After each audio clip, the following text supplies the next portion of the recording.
Masbate. CNN Live Nationwide. Alvin Floresta, magandang araw sa iyo.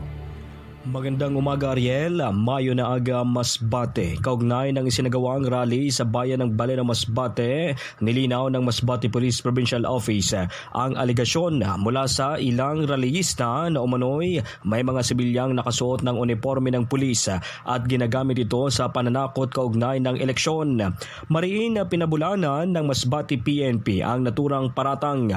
Ayon sa ipinalabas na pahayag ng Masbate PPO, walang katotohanan na pinahihintulutan o kinukonsinti nila ang sinumang sibilyan na magsuot ng uniforme ng PNP, lalo na kung ito ay ginagamit sa pananakot o panlilinlang. Ang pagsusuot ng uniforme ng PNP ng sinumang hindi miyembro ng pulisya ay isang paglabag sa batas at may katumbas na parusa. Sa kasalukuyan, ayon pa sa PNP, walang validated report o ebidensya na nagpapatunay sa nasabing aligasyon. Gayunpaman, sinabi ng Masbate PPO na seryoso nilang tinatrato ang isyong ito at kasalukuyang itong iniimbestigahan.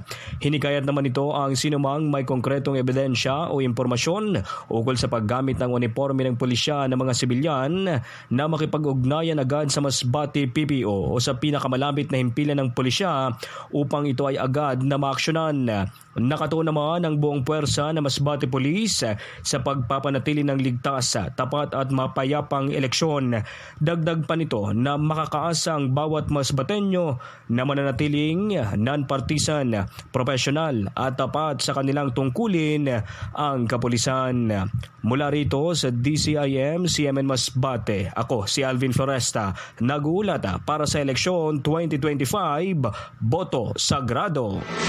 CNN Live Nationwide. Maraming salamat Alvin Floresta mula po sa Spirit FM CMN Masbate para sa ating Boto Sagrado, the CMN Special Election Coverage. Isa na